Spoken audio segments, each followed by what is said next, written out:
be starting with our circuit clerk candidates, Jody Sellers and Marcia Cade. Is that correct? That's correct. Marcia Cade. So as we're ready to start here, what I'm going to ask is, Marcia, being the incumbent, or not incumbent, but newcomer, I'd like to ask you to spend about 5 minutes, up to 5 minutes, giving us a little background on who you are and why do you feel that you would be a good circuit clerk, what made you decide to run for the office, and maybe just some of your skills as it pertains to the job. And feel free to grab that wireless microphone, and we'll go through it. Good evening, everyone. Can y'all hear me? Okay, my name is Marcia Cade, and I'm seeking the office of circuit clerk. I pretty much grew up here in Russell County. I'm from Seal, Alabama. I now live in Phenix City with my sons, Tristan and Trayvon. I graduated from Russell County High School. I later attended Chattahoochee Valley Community College and received my associate's degree in office management. I received my bachelor's degree in business management, and I'm currently pursuing my master's degree in human resource management. I also, I'm an employee at Russell County Commission in the Human Resource Department, and I'm the payroll clerk there, and I also assist the human resource manager in that office. It's a two-person office, so I get the opportunity to learn everything about human resources and payroll. We maintain personnel records. We actually deal with employees on a daily basis and all the department heads in the county. My reason to run for circuit clerk came about, I'll say, last year. I was placed in a position. It was kind of like on the spot, working in payroll and human resources. I was placed in the positions to sit up the front as a so-called help out at the front desk. And I would get all the calls that came in pretty much throughout the county. And a lot of calls came in reference to circuit clerk office, among other offices in the county. And a lot of the calls that came in, a lot of people asked questions like, okay, I can't reach anyone there. And a lot of people also came to the front, desk, and they'd come to pay their traffic tickets or something like that. They didn't know the correct offices to go to. They had come for drug court or something like that, but they didn't know the correct offices to go to. They would always come to our office. So I would always ask the questions like, okay, why aren't these people getting the correct information that they need? And a lot of times, why aren't anybody answering their calls? And sometimes it was on, days, I guess that they were, not open to the public, I guess, on those times. And that's one of the things that I would like to do, is make sure that that office is available to the public at all times, because a lot of people go and do a lot of their runaround time on their lunch breaks and a lot of times like that, and they work in places like Blue Cross Blue Shield and Aflac, and a lot of those places are way out of the way, so that's the only time that they have to come in and do their business. So when I received a lot of those calls, in reference to passports, and I would always ask questions, because a lot of times those calls would come back to back. I didn't get anyone, I didn't get anyone, I didn't get anyone. So it made me ask questions. And after asking those questions, once that position came available, I said, hey, why not me? I can do this. And I'm not saying that it's an easy job. There's a lot to being the circuit clerk. But I feel that I have the education, the skills and responsibilities that I've received from my past and other industries. I feel that would be an asset to that office. I feel that I have the leadership skills for the 21st century. We can no longer continue to operate the office the way that our predecessors did. We can no longer operate the office the way they did in the 80s and 90s, because technology changes, business change every day, laws changes, there are things that change, and so we can't continue to stay the same. So if we want to move forward, we have to make a change, and I feel that I am the leadership for that change. One of the other things that I would like to implement in that is to make sure that the staff is proficient. And I feel that that would also help out in managing the office so that it can be open at all times to be able to help the citizens of Russell County. And I also feel like customer service would, community service would be great in that office also, which will also help manage the workload by allowing college students to come in and do internships, high school students to come in and maybe do volunteer services. So not just be in the office, running the office, but also being out in the community and being a part of the community. And I think that I am the best person for this. Like I said, I feel like I'm a 21st century leader. And with that, let me be your choice for change in 2018 for Circuit Clerk of Russell County. Thank you very much. Appreciate it. Our next candidate is Jody Sellers, who is currently the Circuit Clerk for the Russell County. Thank you. Thank you for allowing me to be here tonight. My name is Jody Sellers, like he said, and I'm the Circuit Clerk of Russell County. I began my service to Russell County in 1989. I do have 2 grown children, and 2 children I have custody of, which are my great niece and nephew. I've had them so long they call me Mama now. So I have 4 children. I have 1 granddaughter, Lucy. But I was born and raised in Opelika, but I've been here in the clerk's office for 28 years. I lived here back in 1990, in the 90s, spent a couple of years here, moved back to Lee County. Since I've been divorced, and I have moved back to Russell County, so I'm now a resident of Russell County. So I've had a lot of interest in Russell County for 28 years, and I've grown to know a lot of people, and learned a lot of things in the clerk's office. When I began, I started at the front window when we were just the courthouse, and we had every building, every office in the courthouse. So we directed traffic from tags to licenses to everything. So I was that first person they met in 1989 for about 8 or 9 years as to where they wanted to go and what they needed to do. So I learned a little bit about what the county did while I was there, and a lot about the court system. After I started in juvenile court, went to traffic and district criminal, and I'm in circuit criminal where I have been since 2000. Which I have also become supervisor as of 2001, so I've been supervisor for about 18 years. I have learned a lot of responsibility as a supervisor. I've learned a lot about the court system. I know a lot about traffic. I know a lot about criminal arrest. We used to do passports, but it was so busy, but I am bringing those back and been trained on those. I was appointed February the 1st, and I had training in April. So those will be coming soon. We got today the packet for all the information today. So we will be training some more employees because passports are a humongous thing in Russell County. So that was one goal I had when I started, was to start back passports. And I hope to continue passports. Like I said, it is a big responsibility just to do a passport. I've heard a lot of complaints about our office being open and not open, but I have enacted that we will be open tomorrow, starting full days.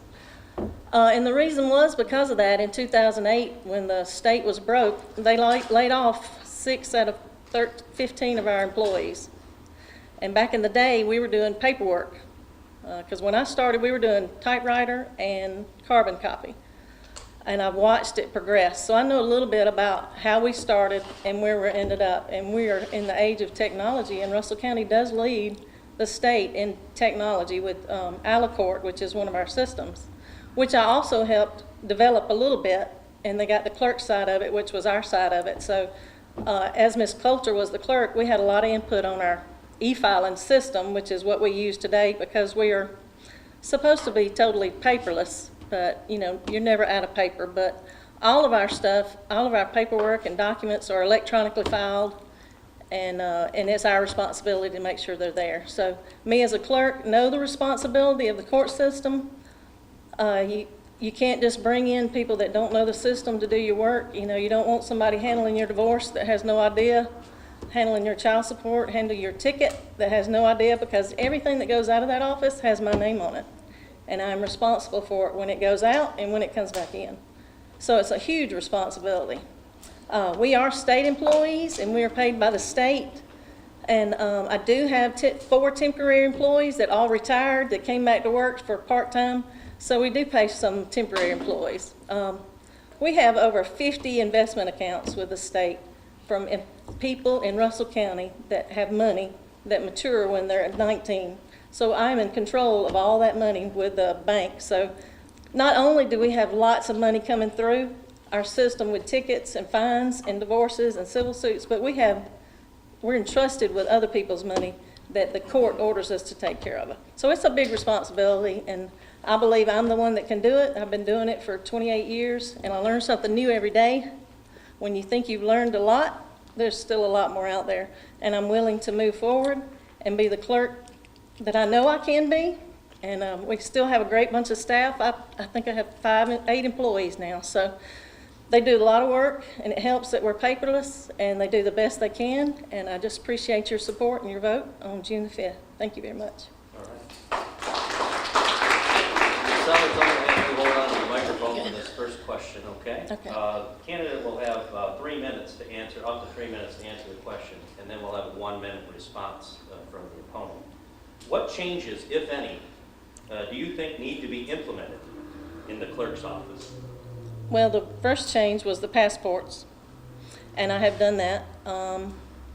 I've hired a new girl, which is going to help out with juvenile court, so I've just taken away one responsibility from a lady that was doing 2 jobs, and that helps. Extending the hours through that Wednesday, and the way we did, the reason we cut those hours off is because of the layoff, and our work became too much to bear.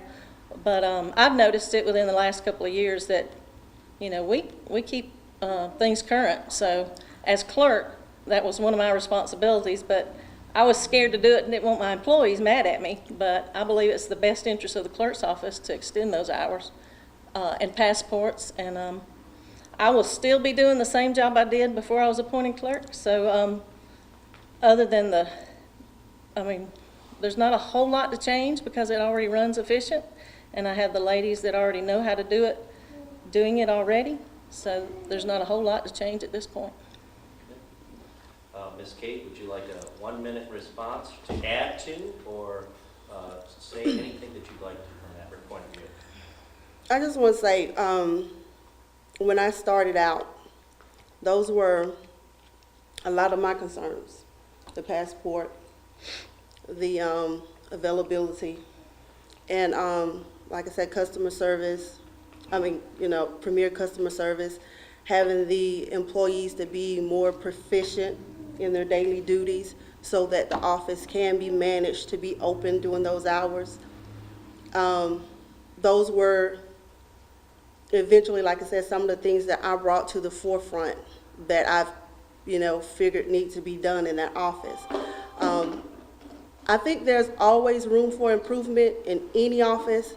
So I don't care if it's a Novus, a Aflac, you gotta continue to grow and make changes and improvements for it to get better so you can move forward. Even after other leaderships, there may be fresh ideas that you can bring to the table. And that's what I feel that I can do, bring fresh ideas to the table. Okay, terrific. Hold on to that microphone and we'll ask the question for you now. This question is directly to you and you'll have 3 minutes to answer. Why is this office essential to the court system? In which division of the clerk's office are you most familiar? Give us a little explanation.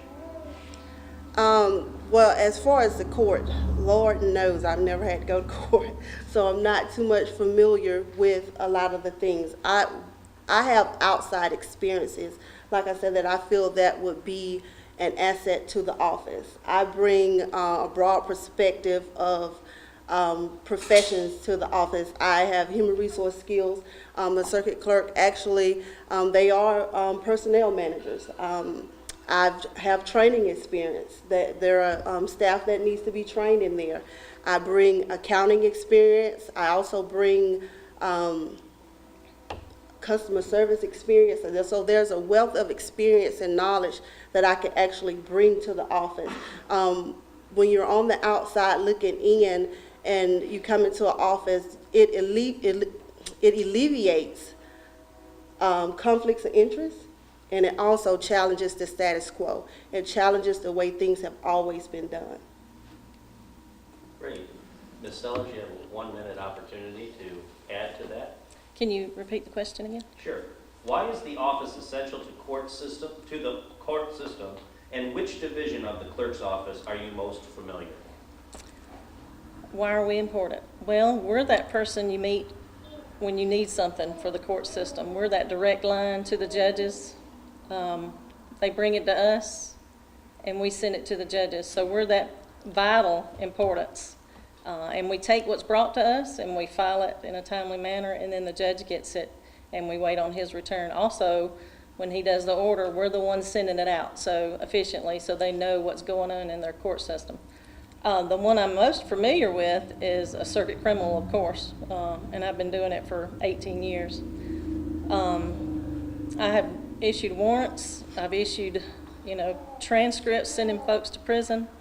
I've issued death warrants. Having, when capital murders go to trial and they're convicted and they're sentenced to death, that is my responsibility. In my duties, I also strike juries, so I'm responsible for all those jury trials, whether they're criminal or civil.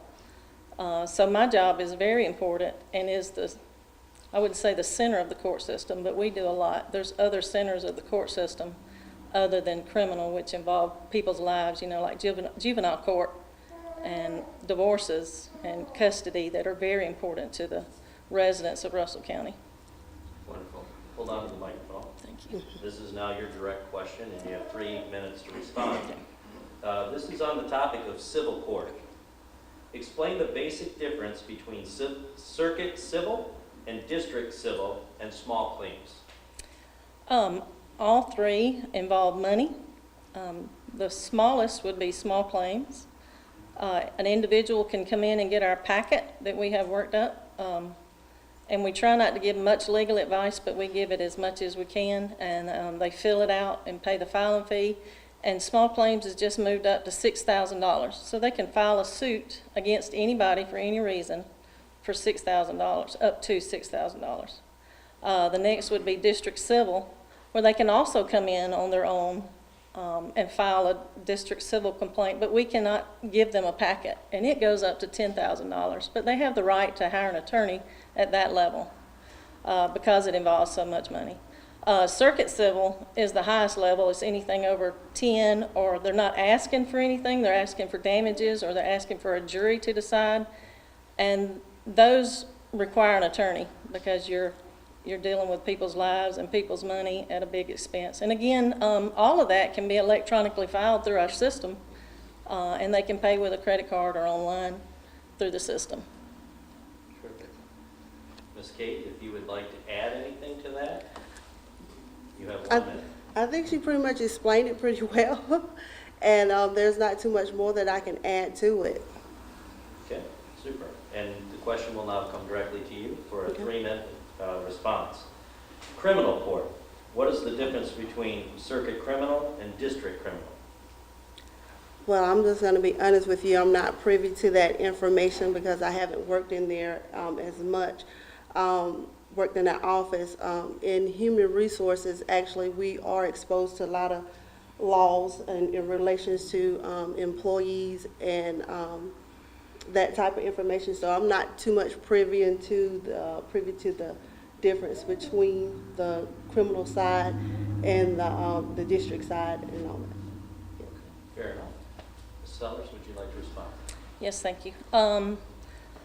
Let's see if I can explain this as easy as I can. District criminal is any misdemeanor that is committed or violation in the county, within the county. The city court does their own misdemeanors and violations, but if they appealed it, it would come up to circuit criminal, so it would eventually come back to us. Now, district criminal also, you have felony arrest throughout the whole county. That's included city and countywide. So district criminal starts as an arrest on a misdemeanor or a violation or a felony charge. And all the felonies go through the grand jury, and they return a true bill or a no bill. If they're true bill, which is called an indictment, then it's sent to circuit criminal, and a case is added, and eventually either put on a plea date or a trial date, depending on what the defendants and the attorneys work up as to how it's handled. Okay. I'm going to throw in a 1-minute question for each of you to answer, off script, because I'm the mediator. I can do it. Okay. You mentioned customer service a couple times, Ms. Cade, and I think this is very important to me. It's a topic that's very important. Give us your, and Jody, you can start, give us your definition of what you feel top-notch, over-the-top customer service looks like in your clerk's office.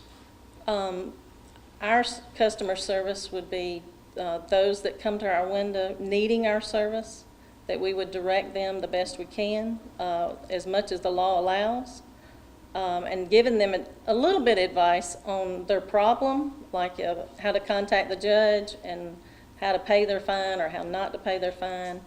And we try to do that the best we can. It is a fine line, and we're very responsible for that. If something happens and we're told the wrong information, if we tell them the wrong information, we are liable for that.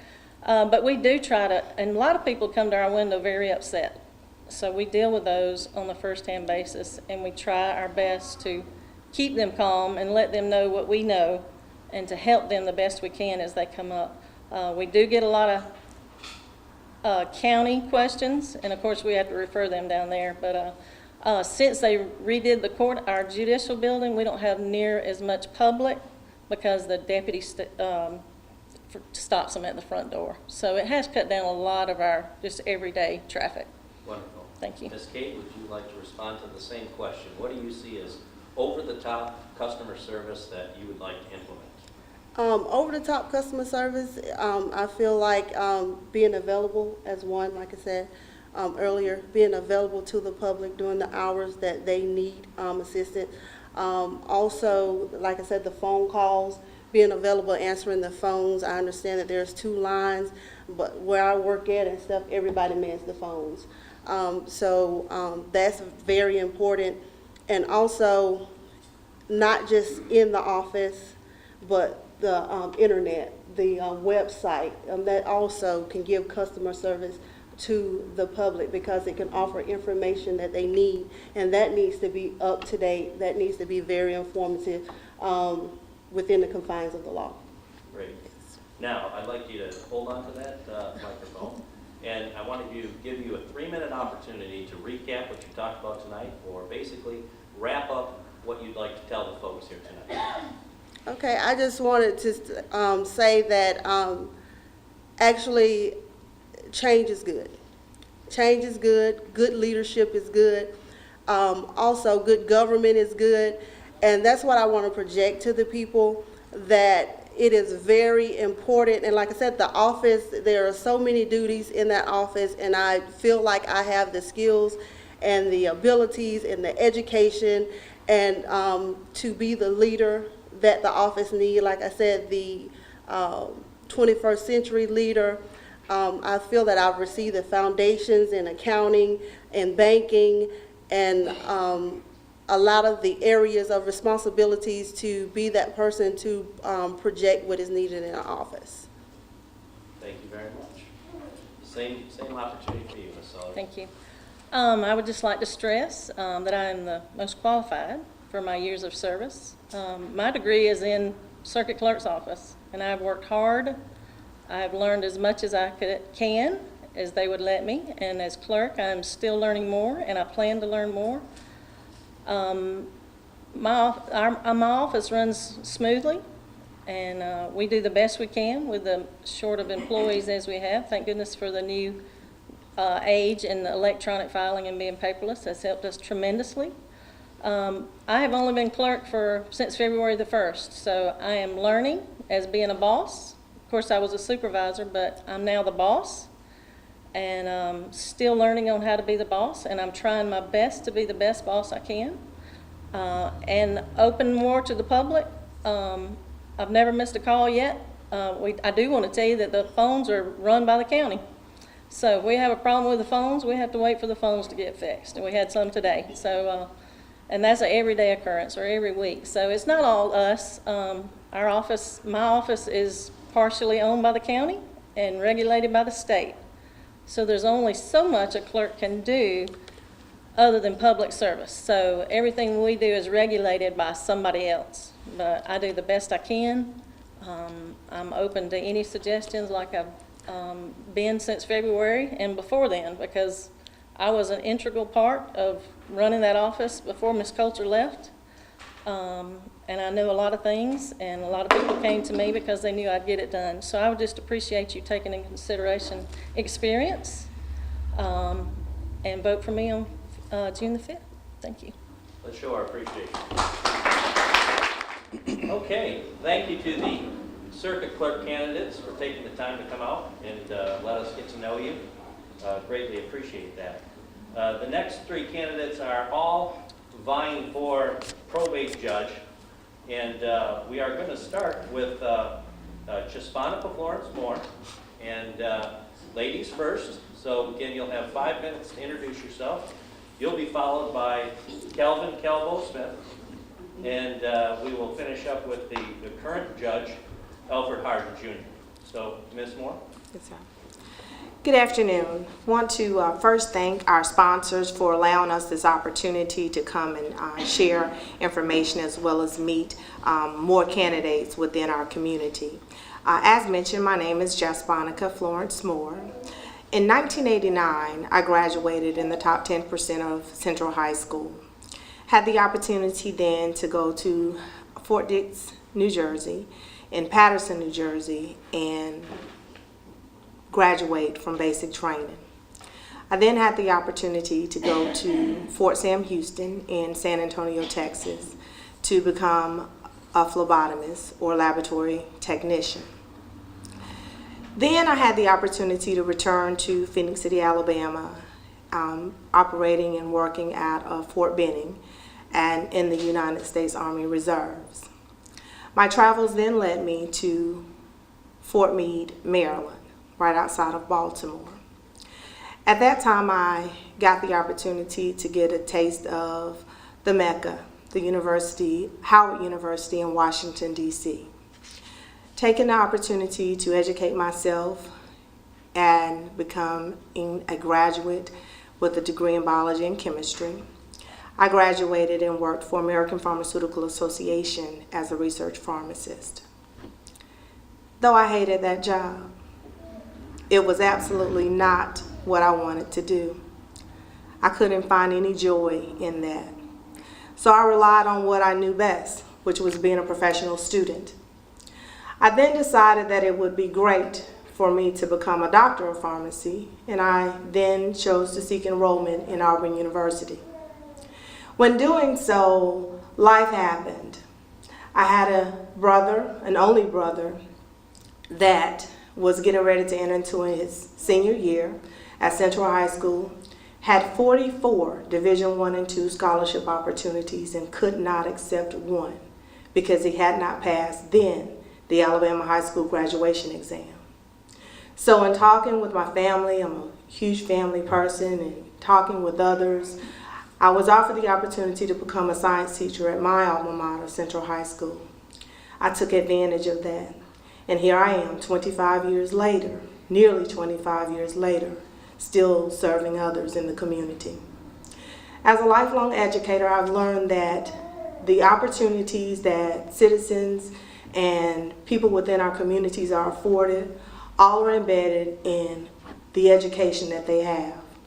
The opportunities that they have, the education that they have, and the use that they make of those opportunities. And so, becoming a lifelong educator, I continue to educate myself.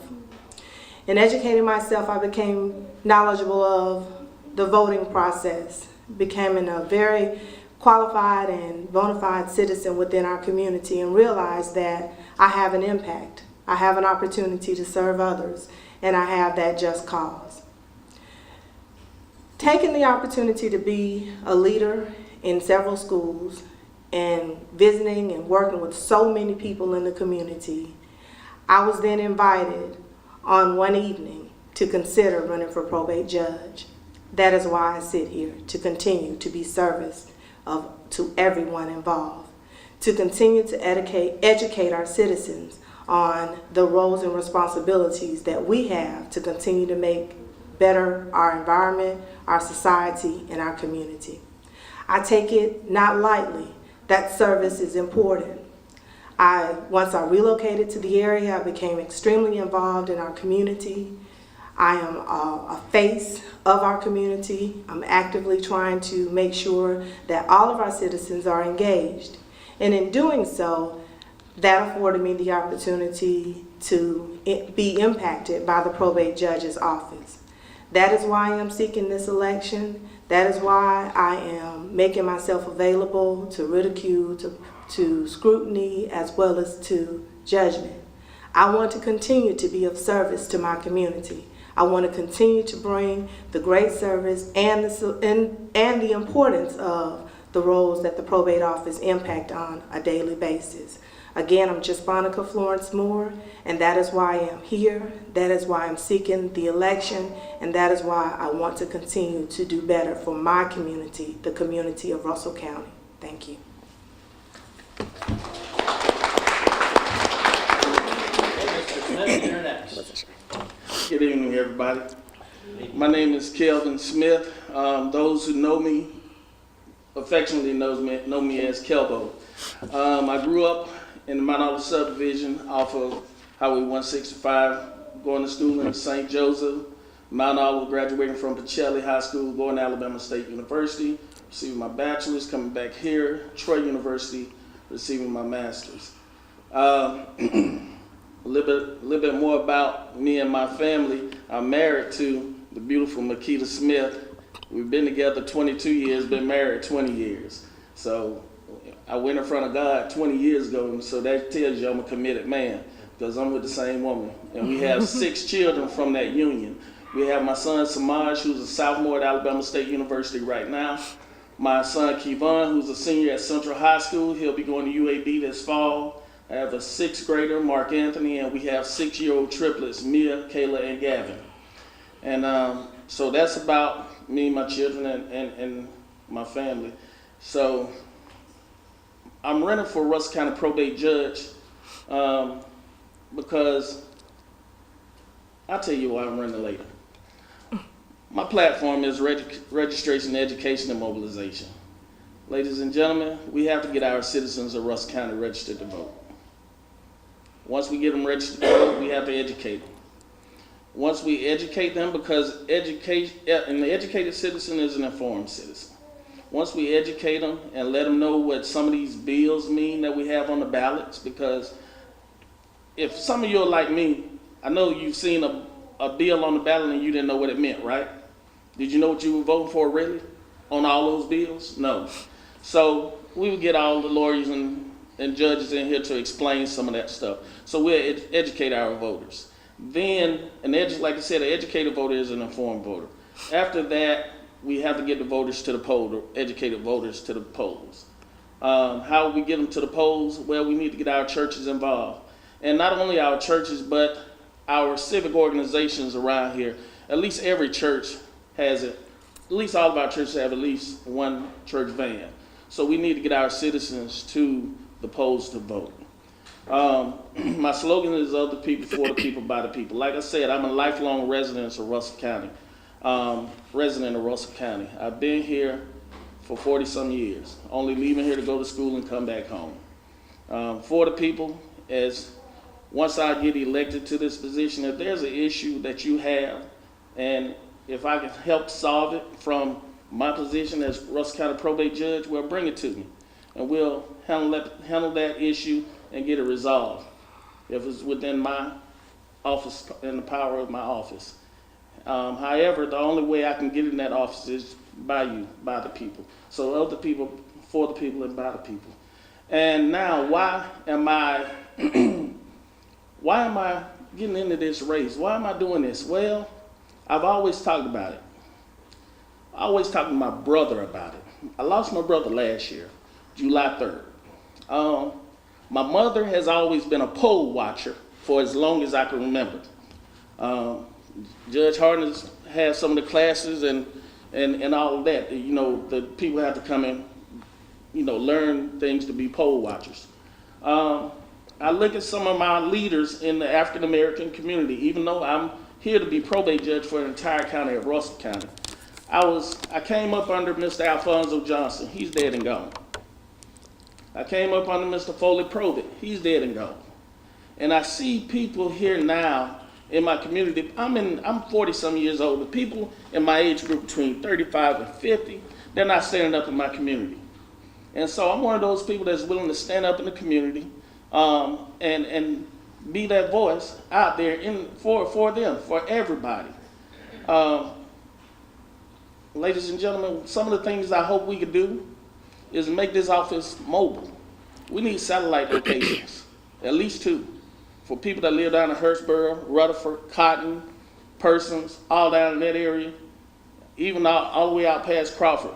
Because come here, it takes about 30, almost 45 minutes for them to get here. So if we can make this office mobile and some of the other offices, as far as getting your driver's license, and then hopefully we can talk to the people in the tag office and say, hey, y'all come on, help us get this satellite location out here, because like it was said earlier by one of the people running for clerk, you know, those people have to take off work.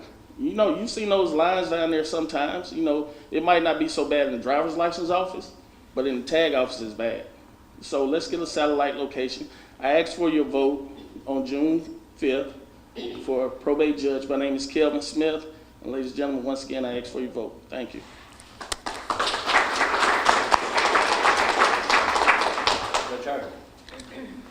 Good evening, everyone. First, I'd like to thank all of you to come out to listen to the 3 of us, as well as the circuit court clerks. It shows that you're interested in your community. So am I. My interest in this community started almost 40 years ago when I first became a banker here. And I saw the needs in the community when we weren't investing in the areas that we needed to invest in. The federal government put into place the CRA, the Community Reinvestment Act. I was put in charge of that program at my bank. I was put in charge to make sure that we invested in the minority community. And in the less fortunate areas of town, we had to do that. Southwest Bank at that time was the #1 lender, CRA lender, in the state of Alabama while I was in charge of that program. But I learned at that time that there were needs that in the community that needed to be met over and above what I could do at the bank. And I stayed at the bank for many years and went into mortgage banking, where I was able to help people get homes that weren't able to get homes before. I was the #1 minority lender in this area for many, many years, because that area of the population just simply was not receiving the proper guidance to be able to get into good housing. And then it became where you couldn't make loans because you knew people's character, and you couldn't make loans because you knew that they were good people. And it worked into where you had to be a number. And I was no longer able to help the people that I wanted to help because they just didn't meet the number. And that broke my heart. And with the encouragement of a lot of the leaders in the community, both black and white, they asked me to run for probate judge. And I looked at that opportunity that would get me back into what I love to do. That would allow me the opportunity to help people, to give a voice to people who didn't have a voice, to lend assistance to those who needed assistance. And my job is all about service. The probate judge's office is a public service office. We are public servants. We are there to serve the public.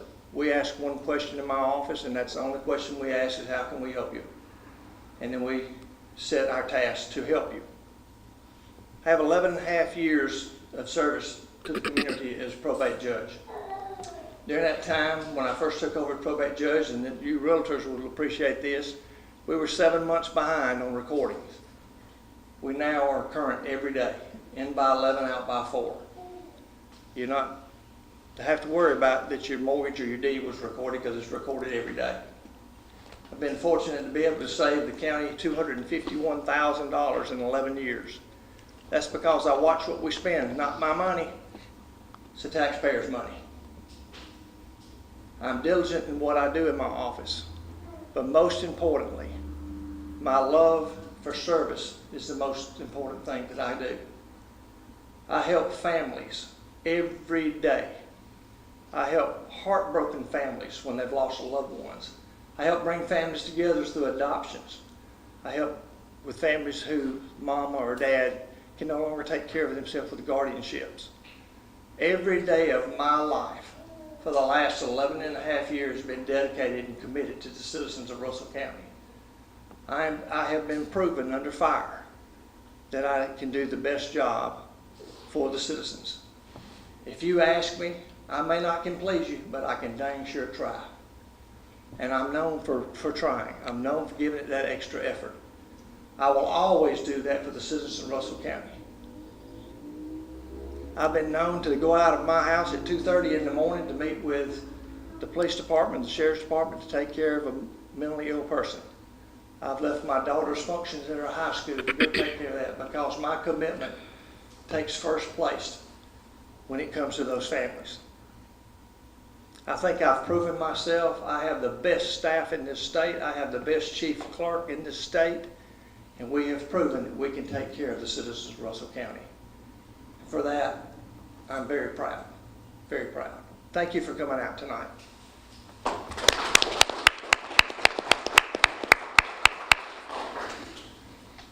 Judge, this question is going to go for you, and you have 3 minutes to respond to this question.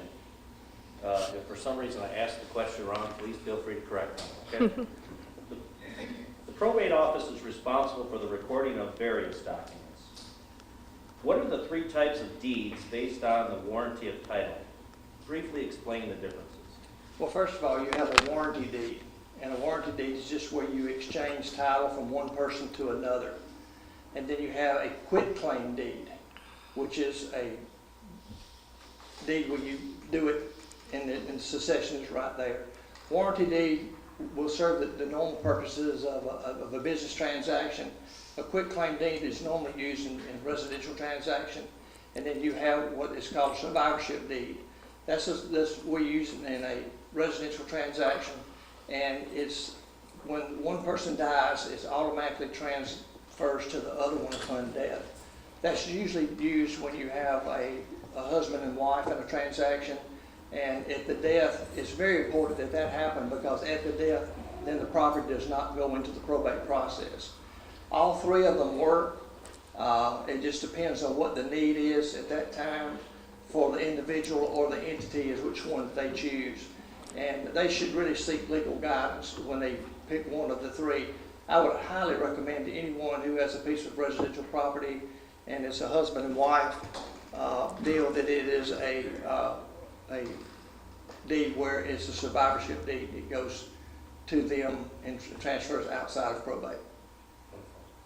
I'm going to give the other 2 candidates 1 minute to add to that or put in an opinion or accept what Judge Harden has said. I will accept what Judge Harden has said in regards to the deeds. Being the probate judge currently, of course, he has the working knowledge of that. What I can assure the citizens who would be, I'm asking for them to vow their support to me is there is a process in which when new probate judges are brought on staff or elected by the constituents within their community, there's a training course that all probate judges have to participate in as well as pass. So becoming very affluent in the legal jargon, at this point I can say that I do not have the intricate working knowledge of it, but again, being founded and grounded in education, would definitely learn all of the requirements that are set forth by the state of Alabama, as well as the laws that we are required to uphold. In addition, I will add that the probate office does afford itself the opportunity to answer the concerns of the citizens as those things are presented. Of course, seeking legal advice is important, but having the opportunity to have all of the information available before making a decision would be what the judgeship would allow. Great. Mr. Smith, you have an opportunity to add. Ditto. But they pretty much explained it all. Judge Harden, like you said, he has 11 and a half years experience doing this.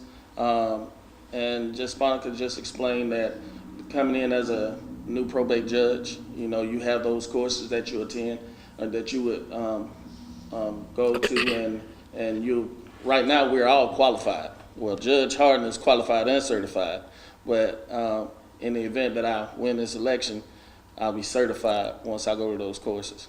Great. Ms. Moore, you'll have the next question. You'll have 3 minutes. Please define the grantor and grantee of a deed and what is required to make a deed valid. Okay.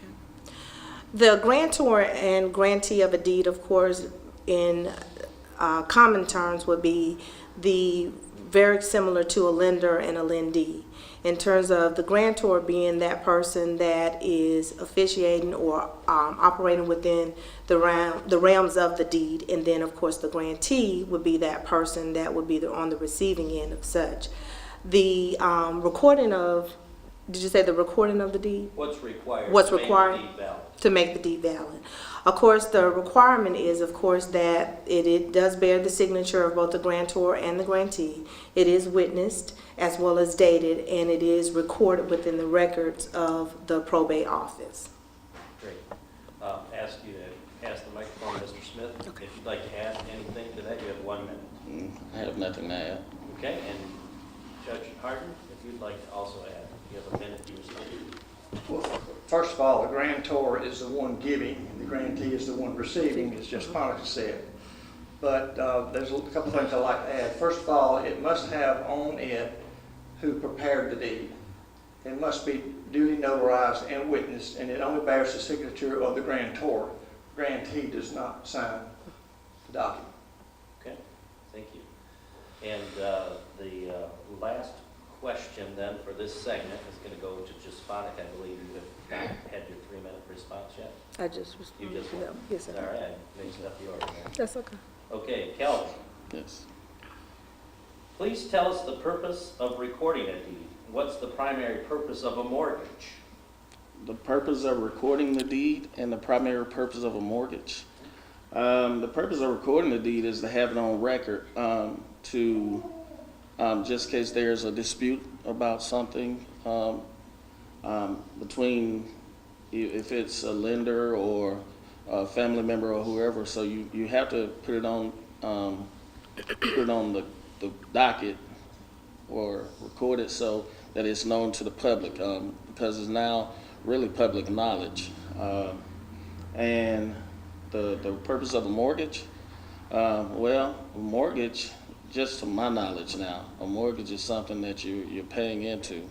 As far as what I do right now, my wife and I, we have a mortgage that we pay every month. Now, if there's something different, I have to learn about that, but I do not know if there's something different.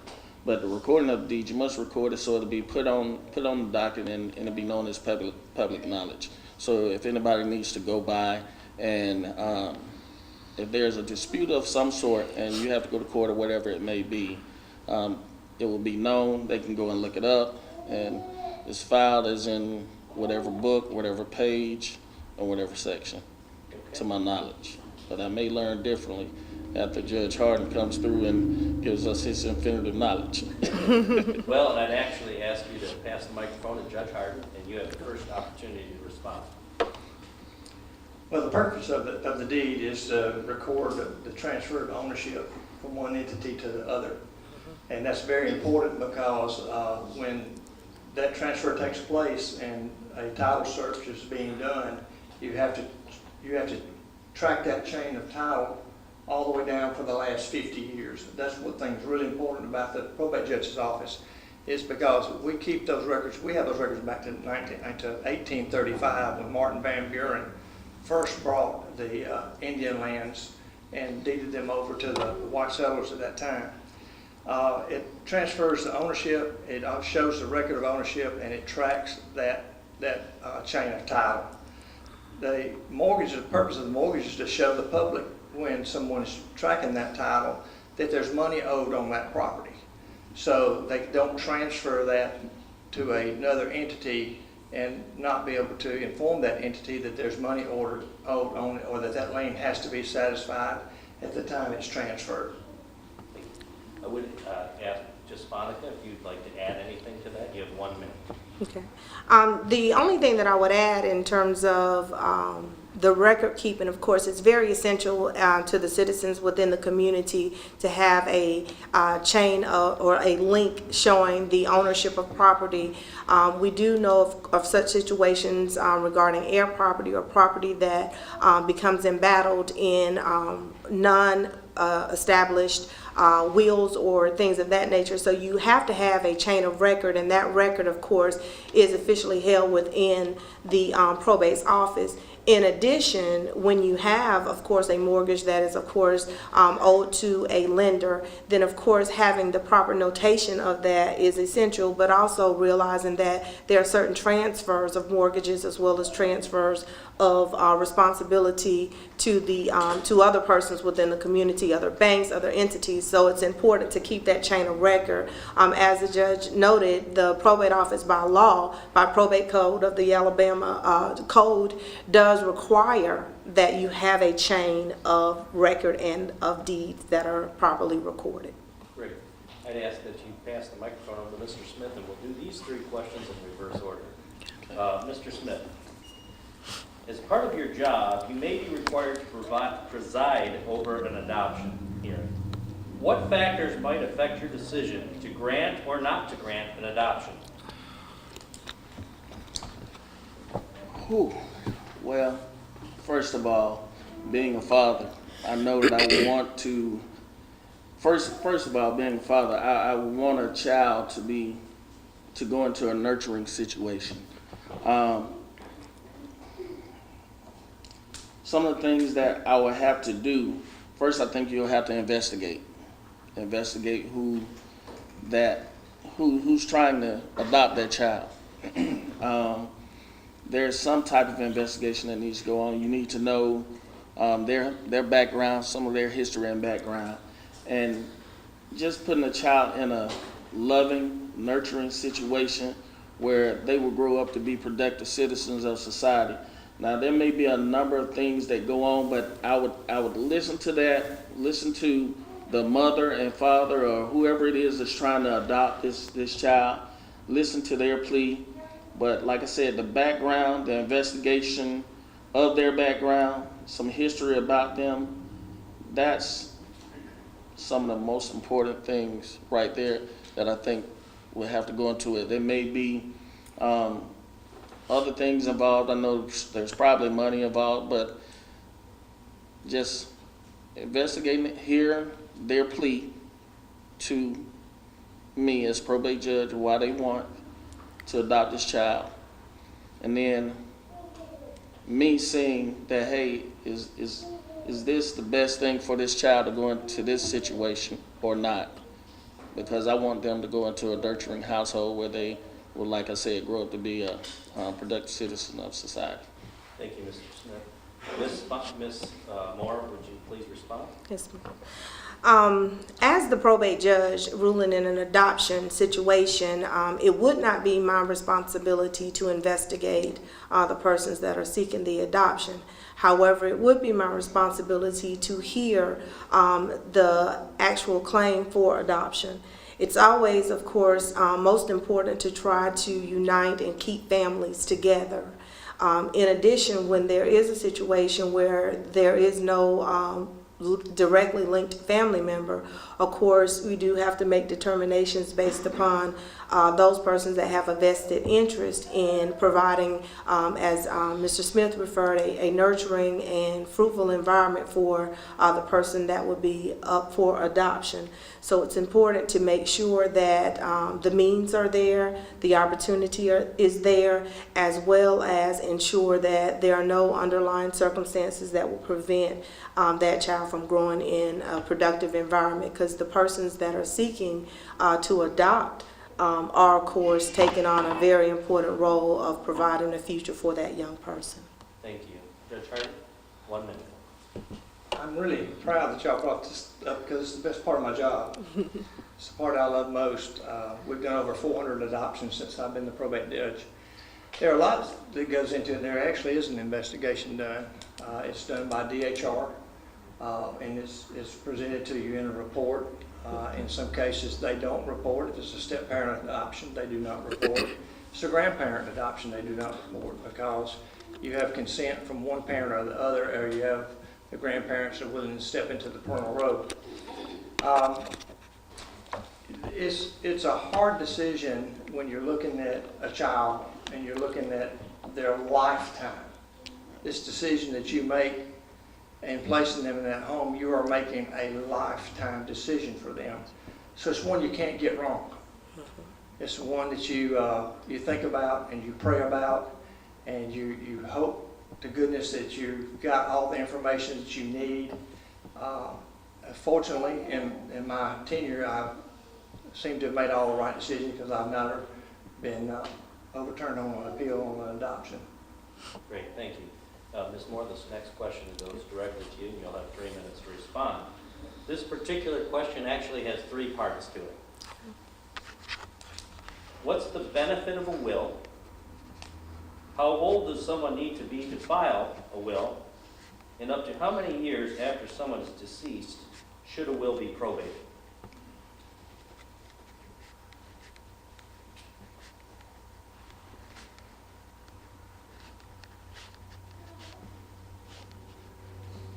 Okay, thank you.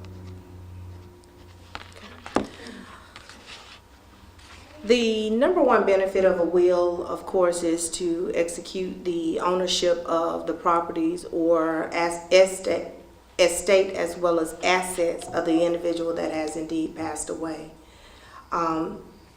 Any person that acquired and owns property, there is no set age limit to who has to reach a certain age in order to have a will. There are some persons that have trust that have been granted to them that would require that the ownership, should anything happen to that person, be set aside through the process of a will. How long should it be that a will is probated soon after death? That depends upon, of course, the debts that an individual have, because again, some of those may have to be tracked, some things may have to be reviewed, some things may have to be recorded. So my answer to that, without having a specific number, because of my current role not being that in the actual probate's office, would say that would be something that would be as soon as possible. Definitely after all of the expenses and things would be handled, as well as there have been the appropriate amount of time that persons have been notified they may have claim to any type of value within the will or the estate of that individual that has passed away. And the third part of that was, how old does someone need to be to file a will? If you have that done. How old would they need to be to file a will? At what age can someone file a will? I don't believe there is an age. I do not have that knowledge, if that would be the question. Okay. My answer to the question. Let Judge Harden be the first to respond. Okay. The first part is that the will ensures that the last wishes of the decedents are met. It also establishes who is in charge of that estate, who you want to be in charge of making sure, and I refer to a will as a roadmap. It gives the executor or the executrix a roadmap to which to go by. It tells who inherits what. It tells who are the recipients of the inheritance, and it also sets out what they want done, when they want it done, and how they want it done. What was the second question? How old does someone need to be to file a will? 19. You're not age of majority in the state of Alabama until you're 19. Okay, and then up to how many years after someone is deceased should a will be probated? You only have 5 years. After 5 years, you cannot file a will. It can be entered in as an administration if all parties agree to it, and they can all agree to enter it in with the will, but it's still an administration. It's not a letters of testamentary. Okay. Mr. Smith, would you like to add anything? No. Okay, Judge Hart, you have the final question of the night. To start, 3 minutes to you. You may be required to handle a psychological commitment hearing. What are the elements that must be met to commit an individual? Well, that's very simple. They have to be a danger of themselves or others. Sometimes that's hard to identify. We have a problem in Russell County, and our law enforcement can stand up and say that we have a drug problem in Russell County. So sometimes we get someone who is acting as though they may be mentally ill, when in fact they're not. They're on drugs. So you have to meet with that individual. You have to make a decision at that time. You have to issue orders of whether or not that they're drug tested before you send them for a mental evaluation. And after the mental evaluation, if it's determined that they are a danger to themselves or others, then you can commit them. Now, a danger to self or others can be that they're not taking their medicine, that they know that they have to have medicine, and it's life-threatening for them not to take that medicine. Or they're walking around naked in the middle of the road. That's not a normal act, and they endanger themselves. Also, they endanger the oncoming traffic. And it also can be that they are making direct threats to individuals. I'm going to kill you because I don't like the way you look. Or we had a case that we discussed today where an individual killed their mother because they thought that they had demons, and the way that they could get the demons out of their body was to stab their mother.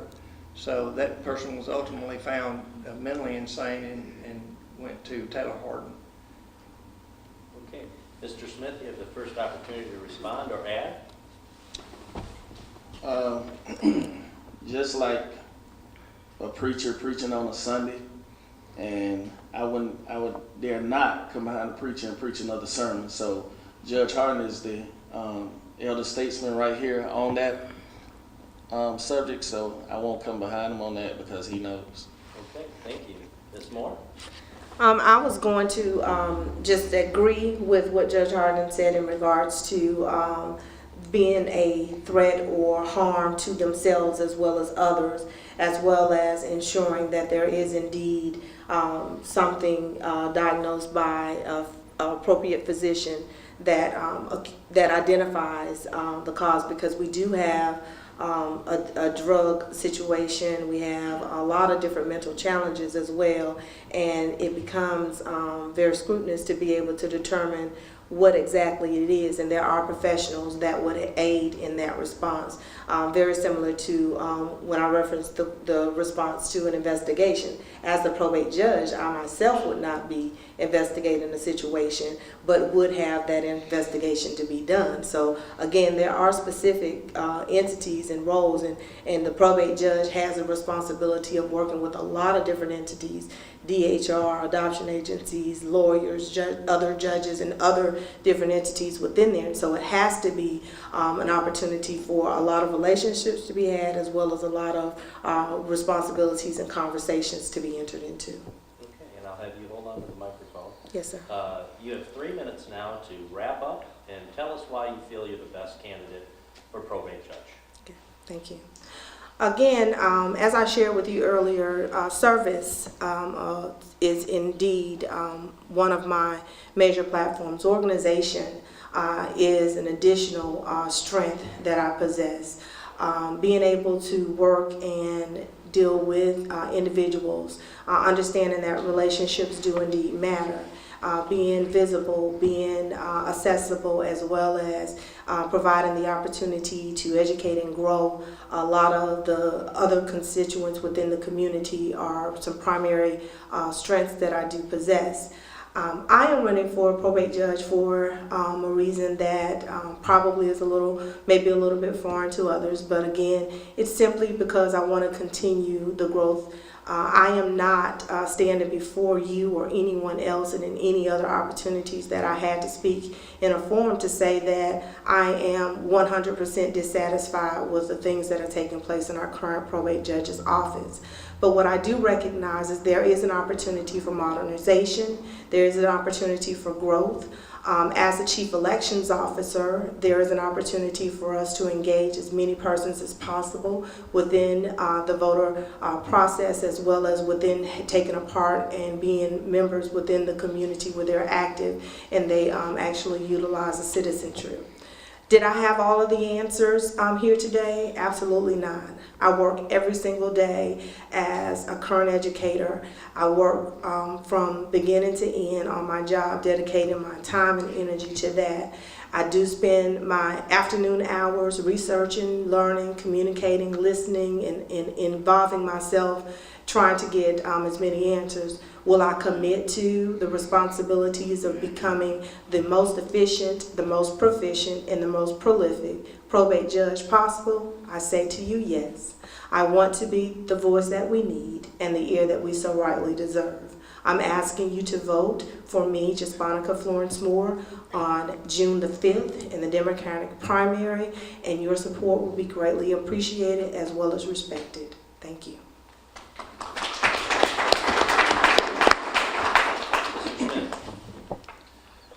Okay.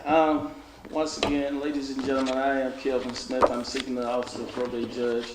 One thing that this office, I think, requires is somebody that's able to be neutral, somebody that has a sound mind, somebody that's able to listen, somebody that's of good character and of integrity. That's me, and somebody that's committed.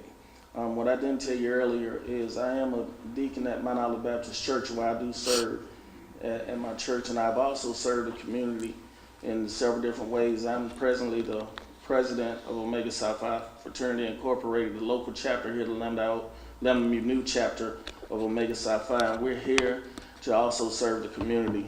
We've been going to our local nursing home here, Canterbury. We did a few things around there. We've also given out scholarships, and we're giving out more. We're going to get out more this year.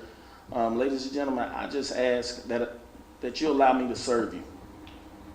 Like I said, I'm a lifelong resident of Russell County.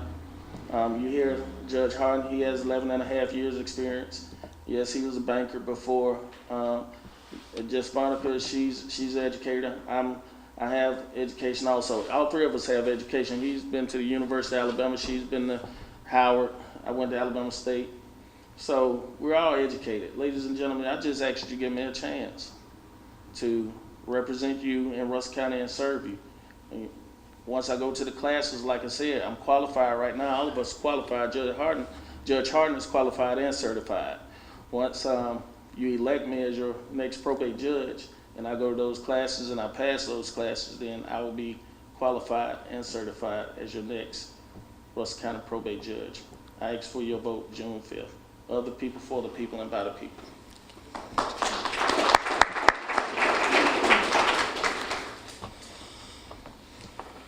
First, once again, let me thank you for coming out tonight. It shows that you care about your community. I have the experience.